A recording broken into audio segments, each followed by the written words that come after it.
किताबी चर्चा में एक बार फिर से आपका स्वागत है। कितने गाजी आए कितने गए, याद ही होगा आपको ये डायलॉग।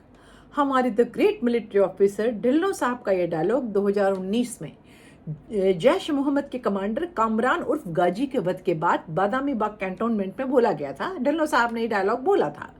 वैसे तो ये डायलॉग जो है सिविलियंस के कंजम्पशन के लिए नहीं था, लेकिन समहाउ ये इतना शानदार था कि बहुत चला था।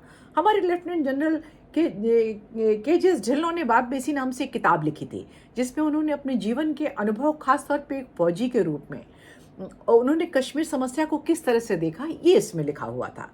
तो आज की किताबी चर्चा में हम इसी किताब पर बात करेंगे।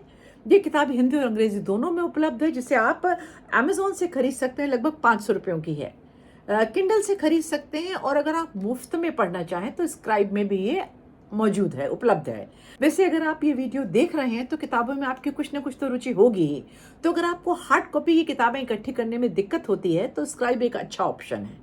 अधिकतर वह बेस्ट सेलर्स आपको मुफ्त में ही पढ़ने को मिल जाते हैं। खैर, हम अपनी चर्चा पर वापस आते हैं। Lieutenant general Dhillon NDA Khadakwasla और इंडियन मिलिट्री अकेडमी देहरादून से पढ़े थे। बाद में उन्होंने और भी बहुत सारी पढ़ाई करी थी, जैसे विलिंगडन में डिफेंस सर्विस स्टाफ कॉलेज में पढ़े और नेशनल डिफेंस कॉलेज दिल्ली में उन्होंने पढ़ाई करी। 1983 में राजपूताना राइफल्स में वे कमीशन हुए थे। उन्होंने अपनी सर्विस का बहुत बड़ा हिस्सा जम्मू कश्मीर में बिताया था। वहाँ वो बहुत महत्वपूर्ण पदों में रहे, तो उन्होंने बहुत बड़े बड़े कारनामे अंजाम दिए थे वहाँ पर। पुलवामा के बाद उनके डायरेक्ट नेतृत्व में 100 घंटे से भी कम में हत्यारों को चिन्हित कर लिया गया था और ख़त्म कर दिया गया था। ये किताब उनकी आत्मकथा है, जिसमें उन्होंने अपना बचपन और फौज के दिन दोनों को बयान किया है। तो ढिल्लों साहब की बहादुरी की जीन्स कहाँ से आए, उसका खुलासा करते हुए उन्होंने बताया कि किस तरह नेपाल के जंगलों में उनकी माँ, उन्होंने निहत्थे ही एक शेर का सामना करके अपने और अपने पति की जान बचाई थी। नेपाल में उस समय इतनी मेडिकल फैसिलिटीज़ नहीं थी, तो जो उस लड़ाई में उनको घाव लगे थे, उनके इन्फेक्शन के बाद उनको अपना जीवन छोड़ देना पड़ा।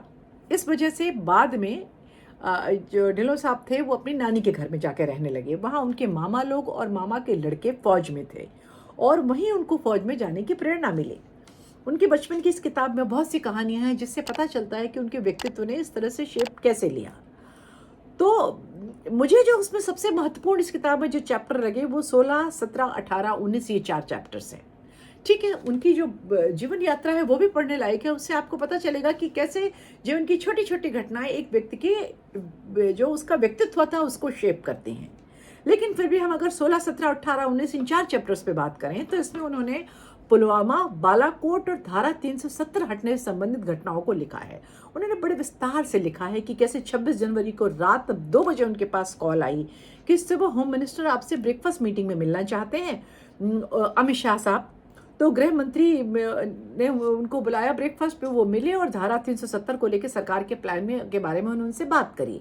ये एक बहुत ही गुप्त प्लान था, जो ढिल्लों साहब के नीचे वालों को भी नहीं पता था और अमित शाह साहब के नीचे वालों को भी नहीं पता था। तो होम मिनिस्टर जो थे वो उनसे लॉ एंड ऑर्डर सिचुएशन के बारे में बात कर रहे थे कि अभी कैसी है, और अगर धारा 370 हटती है तो आप उसे किस तरह से मेंटेन करेंगे, किस तरह से संभालेंगे। तो इसमें ढिल्लों साहब कहते हैं जो अमित शाह जो थे, उन जो तैयारी करके आए थे, जो होमवर्क करके आए थे, जो उनकी नॉलेज थी कश्मीर की प्रॉब्लम, वहाँ के पोटेंशियल डेंजर और कैसे उनको कंट्रोल किया जाए, वो बड़ी अद्भुत थी और उससे वो बहुत इम्प्रेस हुए। बहरहाल उन्होंने होम मिनिस्टर साहब को ये आश्वासन दिया कि आप जो चाहते हैं, जैसे चाहते हैं करें, जम्मू कश्मीर में पत्ता भी नहीं खड़केगा, और उन्होंने ये कर दिखाया।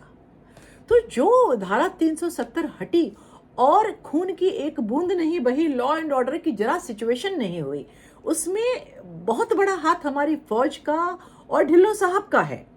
उनका ये कहना था कि जाकिर मूसा के इनकाउंटर के बाद जिस तरह सुरक्षा बलों ने कश्मीर घाटी को मैनेज किया था, उससे ये उनको अनुमान था कि वो ये आगे भी कर ले जाएंगे। ये सारा काम इतनी गोपनीयता से किया गया कि सरकार के इरादों की खबर सैन्य बल में भी सबको नहीं थी।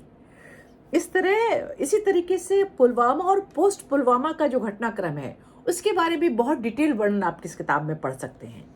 ये किताब जो है केवल कश्मीर में चलने वाली सैन्य ऑपरेशंस की दस्तावेज नहीं है। ये भारतीय सेना सरकार के साथ मिलकर किस तरह से शांति के समय में भी अलगाववादियों को मात देने के तरीकों पर विचार करती है और अभियान को चलाती है, उसके बारे में भी है। सरकार और सेना ने मिलकर विचार किया कि कुछ ऐसा करना चाहिए कि जिससे अलगाववादियों की चाल नाकाम हो और कश्मीर का युवा देश के मुख्य धारा में वापस आए। और इसके लिए कुछ भटक गए युवक जो भटक चुके थे उनको भी वापस लाने के लिए कुछ ऐसे काम किए गए जो मानवता और प्रेम के आधारभूत गुणों में पर आधारित थे। ऐसे ही कुछ ऑपरेशंस थे, ऑपरेशन माँ, खैरात पेट्रोल, हमसाया हैं हम, education through army, goodwill schools, super 30, super 50 studies. सौभाग्य से मुझे ऐसे ही एक ऑपरेशन से डायरेक्टली जुड़ने का अवसर मिला है। रिचा नाम की एक स्वयंसेवी संस्था है जिसकी मैं भी एक मेंबर्स हूँ। आर्मी और कॉर्पोरेट के साथ मिलकर वहाँ स्किल डेवलपमेंट और स्वरोजगार के कार्यक्रम इतने शानदार चल रहे हैं और मुझे लगता है कि कश्मीर में जो कुछ परिवर्तन देखने को मिल रहा है उसमें ऐसे इनिशिएटिव्स का बहुत हाथ है। तो अगर आप ये जानना चाहते हैं कि एक फौजी का माइंडसेट क्या होता है, कैसे वो अपनी ड्यूटी से प्यार करता है, तो ये किताब ज़रूर पढ़ें। और हाँ, अगर आप ये अंदाज़ा लगाना चाहते हैं कि आज कश्मीर में जो शांति आपको दिखाई दे रही है उसके पीछे कितनों का खून पसीना लगा है, किस तरह से भारत सरकार और भारतीय सेना ने कश्मीर में पाकिस्तान के नापाक मंसूबों को एक बार फेल कर दिया है, तो ये किताब ज़रूर पढ़ें। अगली बार मिलेंगे अगली किताब के साथ, तब तक नमस्कार।